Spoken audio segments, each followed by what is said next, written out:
Hello friends. So in our previous class we have discussed about voltage series feedback amplifier, how the circuit is and what are the characteristics of voltage series feedback amplifier, such as the closed loop voltage gain, input resistance, output resistance, bandwidth and etc. Okay, so we have derived the formulas for such characteristics. Okay, so similarly today we are going to discuss about voltage shunt feedback amplifier. Okay, this figure you can see here, it can be drawn like this or else like this, both are same. Okay, so here the input is given to the inverting terminal, hence it is also called as inverting amplifier with a feedback. Okay, so here the figure shows that a voltage shunt feedback amplifier using a op amp.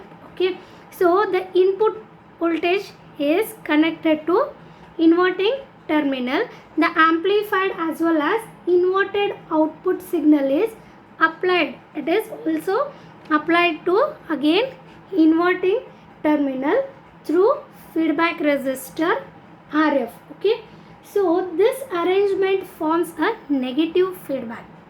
This the amplified as well as inverted output is fed back to your inverting terminal through resistor RF, hence it is called as negative feedback amplifier. Okay, so in this negative feedback amplifier, in any case it is called as negative feedback because any increase in the output results in feedback signal into the inverting input, causing a decrease in the output signal. Okay, so here note that non-inverting terminal is grounded and the feedback circuit has only one resistor RF. However, an extra resistor R1 here is connected in series with the input signal source Vin. Okay, so what we do is first we derive the formulas for voltage gain, input and output resistance, bandwidth. Okay, then we will study the special cases for this configuration. Okay, so first here the first character or a first parameter is closed loop voltage gain. Okay, first parameter is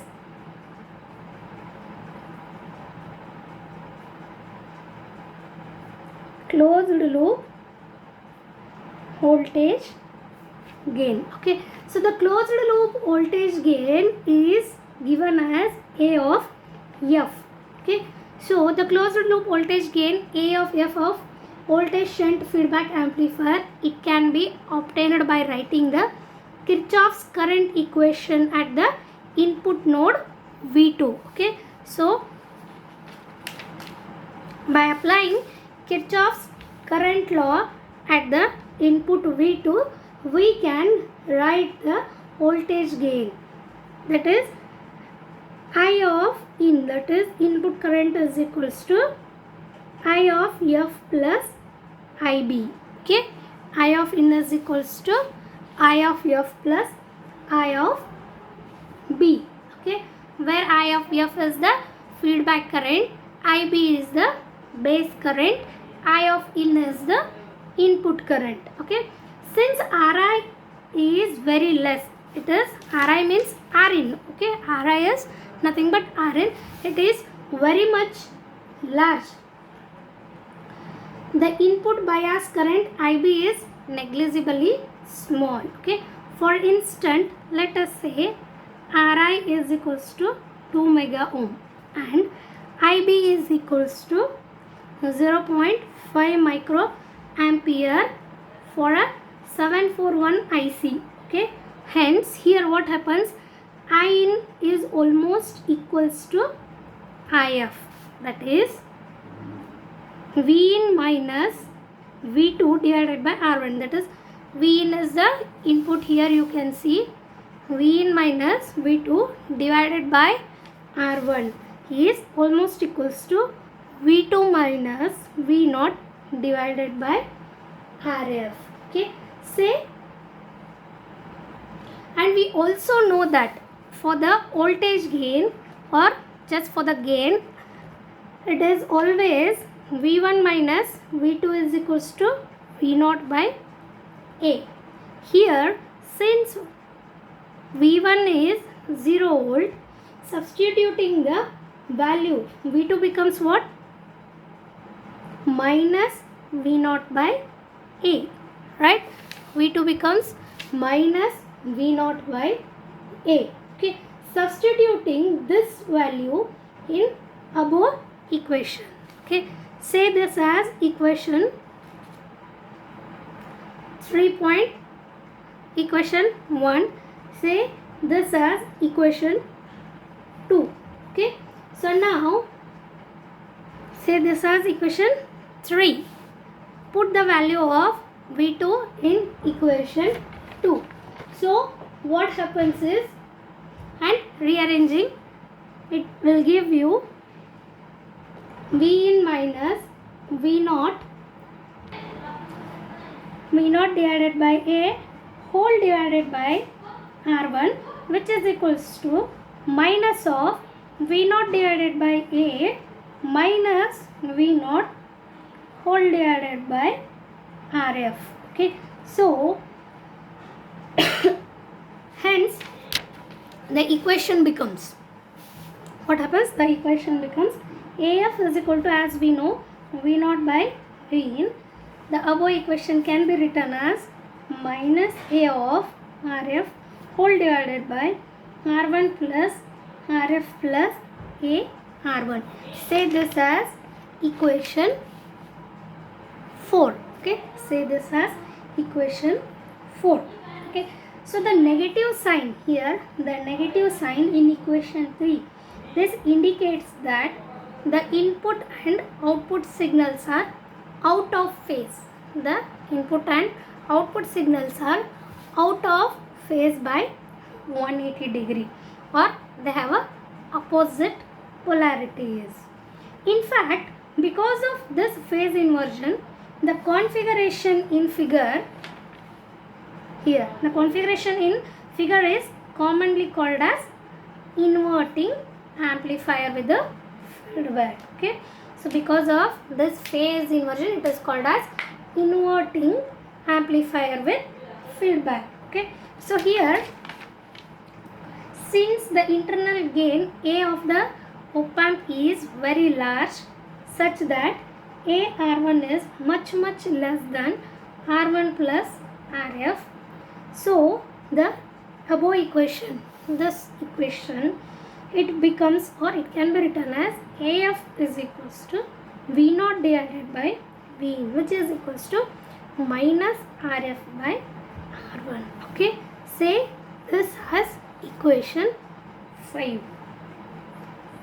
This equation shows that, here, this equation shows that the gain of inverting amplifier is set by selecting a ratio of a feedback resistance RF to the input resistance R1. Okay, in fact, the ratio RF by R1 can be set to any value, even to less than 1 also. Okay, so because of this property of the gain equation, the inverting amplifier configuration with the feedback gives itself to a majority of application, okay, as against to those of the non-inverting amplifier. Now let us rewrite this equation, equation 4. Now let us rewrite this equation 4 for those of the non-inverting, in the feedback. Let us rewrite equation 4 so that it facilitates the analysis of the inverting amplifier with the feedback, and also it helps to compare and contrast inverting and non-inverting amplifier configurations.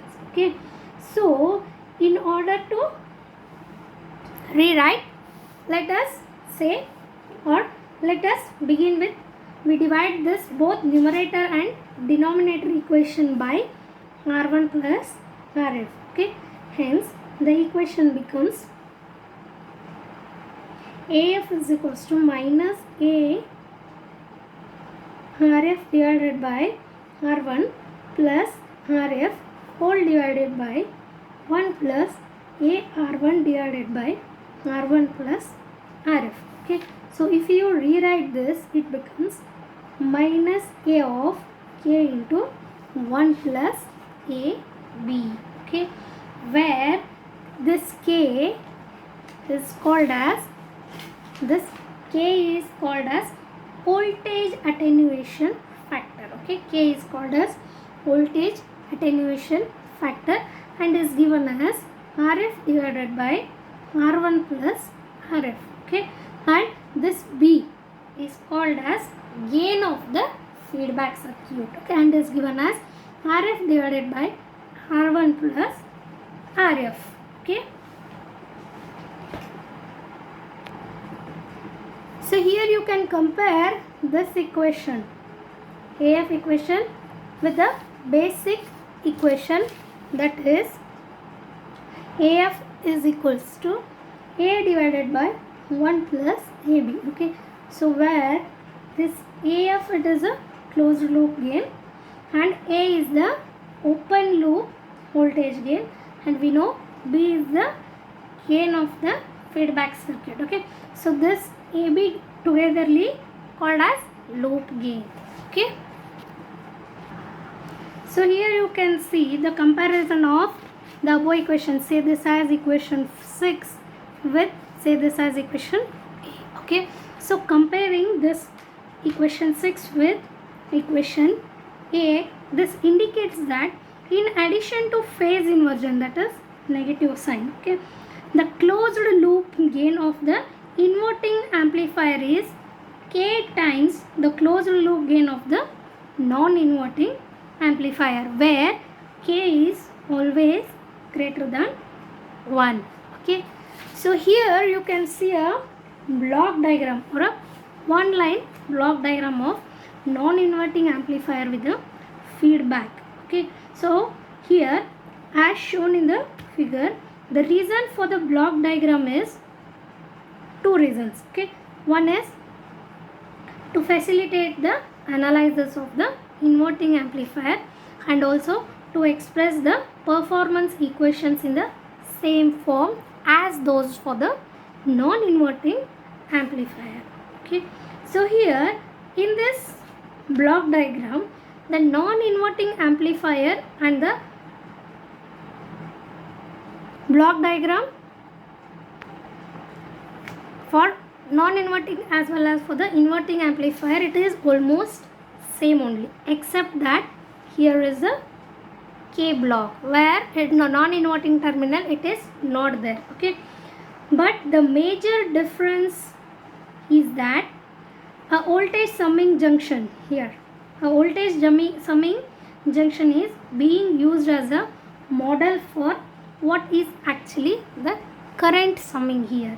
Okay, so to derive the ideal closed loop gain, we can take, or if considering AB is much greater than 1, then 1 plus AB is almost taken as equals to AB. Hence the equation becomes A is equals to minus K divided by B, this equation. Okay, this equation 6, considering 1 plus AB is much larger than 1, so it becomes, if it becomes AB, this A got cancelled. Okay, so the equation becomes A is equals to minus K divided by B, which is equals to minus Rf divided by R1. Okay, so A is equals to minus Rf by R1. This is the voltage gain, closed loop voltage gain. So in our next video, we will be discussing about the some other parameters of voltage shunt feedback amplifiers.